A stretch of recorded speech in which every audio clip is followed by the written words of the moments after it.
UP में कभी बुआ भतीजा की चर्चाएं नहीं हैं और अब दोनों के बीच सियासत की लड़ाई चल रही है। हम बात कर रहे हैं मायावती और अखिलेश यादव के बीच की सियासी लड़ाई की। उत्तर प्रदेश की राजनीति का इन दिनों पारा चढ़ा हुआ है और वो भी खास तौर पर मुस्लिम वोटर्स पर यूपी की 4 बड़ी पार्टियां फोकस कर रही हैं। उत्तर प्रदेश की राजनीति में बीजेपी, एसपी, बीएसपी और कांग्रेस के बीच लगातार मुकाबला रहता है और चारों एक दूसरे पर निशाना साधती रहती हैं। चुनाव की जंग में आगे जाने की कोशिश में हर एक दूसरे को पीछे खींचने में लगे हुए हैं।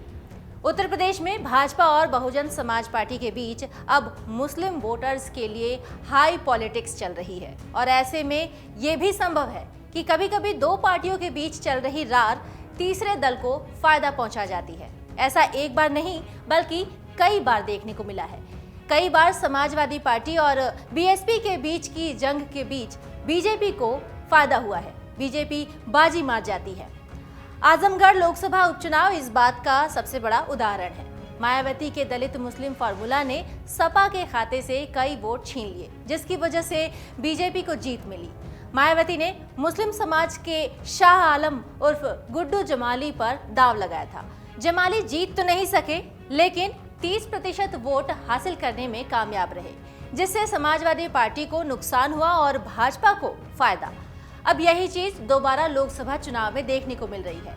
उत्तर प्रदेश की राजनीति में एक बार फिर हलचल पैदा हो गई है, जहां कांग्रेस ने यूपी में बृजलाल खाबरी के रूप में राज्य की कमान दलित नेता के हाथ में दी है। वहीं अब बुधवार को पश्चिमी यूपी के मुस्लिम नेता इमरान मसूद ने बसपा का दामन थाम लिया है। यानी सपा से इमरान मसूद की नाराजगी का फायदा बसपा ने उठा लिया है। बसपा अध्यक्ष मायावती ने बुधवार को बसपा में शामिल होने के लिए समाजवादी पार्टी सपा छोड़ने के 1 घंटे के भीतर पूर्व विधायक इमरान मसूद को पश्चिमी यूपी के लिए पार्टी का समन्वयक नियुक्त कर दिया। बसपा के पास अपने नाम का कोई मुस्लिम नेता तो नहीं बचा है और अब पश्चिमी यूपी में मुसलमानों को लुभाने के लिए बसपा पूरी तरीके से इमरान मसूद पर ही निर्भर है। सहारनपुर के एक प्रभावशाली मुस्लिम परिवार से ताल्लुक रखने वाले इमरान मसूद पिछले 1 साल के अंदर कांग्रेस से सपा और अब सपा से बसपा में कदम रख चुके हैं, जिससे उनकी खुद की विश्वसनीयता पर भी सवाल खड़े हो रहे हैं। लेकिन सपा से जाने के बाद इमरान मसूद ने सपा के लिए मुश्किलें खड़ा कर दी हैं। इमरान मसूद के बसपा में आने से मायावती पश्चिमी यूपी में सीधे तौर पर सपा के लिए एक नई चुनौती बन गई है। दरअसल यूपी में अभी तक बीते चुनाव में बीजेपी और सपा के बीच सीधे तौर पर मुकाबला होते रहा है, लेकिन अब इमरान के बसपा में शामिल होने के बाद यूपी की सियासत के समीकरण ही बिल्कुल ही बदल चुके हैं। चर्चाएं थी कि सपा से पहले से ही कुछ मुस्लिम चेहरों की पार्टी से नाराजगी रही है और ऐसे में इमरान मसूद के बसपा में जाने से ये माना जा रहा है कि यूपी के सपा के जितने भी मुस्लिम वोटर्स हैं उनका खिंचाव बीएसपी की ओर हो सकता है। वहीं दूसरी ओर देखा जाए तो इमरान मसूद के बीएसपी के बाद अब वो जयंत चौधरी को भी पश्चिमी यूपी में सीधे तौर पर चुनौती देंगे। अभी तक जयंत के खिलाफ पश्चिम में बसपा के पास कोई बड़ा चेहरा नहीं था।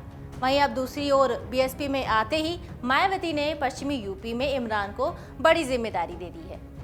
मायावती का कहना है कि उत्तर प्रदेश और खासकर पश्चिमी यूपी की राजनीति में इमरान मसूद एक जाना माना पहचाना नाम है।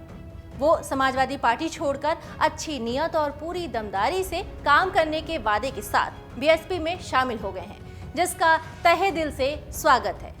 मायावती का यह भी कहना था कि मसूद और अन्य का आजमगढ़ संसदीय उपचुनाव के बाद शहरी स्थानीय निकाय चुनावों से पहले बसपा में शामिल होना यूपी की राजनीति के लिए एक सकारात्मक संकेत है।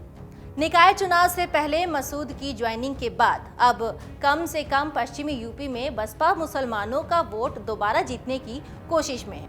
दूसरी ओर भाजपा मुसलमानों के बीच पसमानदा समुदाय को जीतने के लिए पूरी ताकत से काम कर रही है, जो कथित तौर पर मुस्लिम आबादी का लगभग 70% हिस्सा है और सामाजिक और आर्थिक रूप से पिछड़े हुए होते हैं।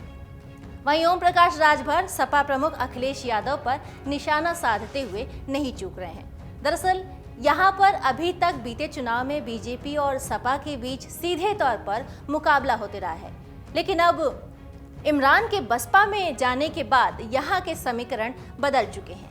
माना जा रहा है कि यहाँ अब सपा के मुस्लिम वोटर्स बीएसपी की ओर जा सकते हैं। हालांकि बीते दिनों में सपा के कुछ मुस्लिम चेहरों ने भी पार्टी के प्रति नाराजगी जताई है और इसी वजह से ये भी वो सपा से नाराज बताए जा सकते हैं। डाउनलोड करें अमर उजाला ऐप और पाएं खबरें लगातार। अगर आप ये वीडियो YouTube पर देख रहे हैं तो हमारे चैनल को सब्सक्राइब करें और बेल आइकन को दबाना ना भूलें। अगर आप Facebook पर ये वीडियो देख रहे हैं तो हमारे पेज को लाइक करें।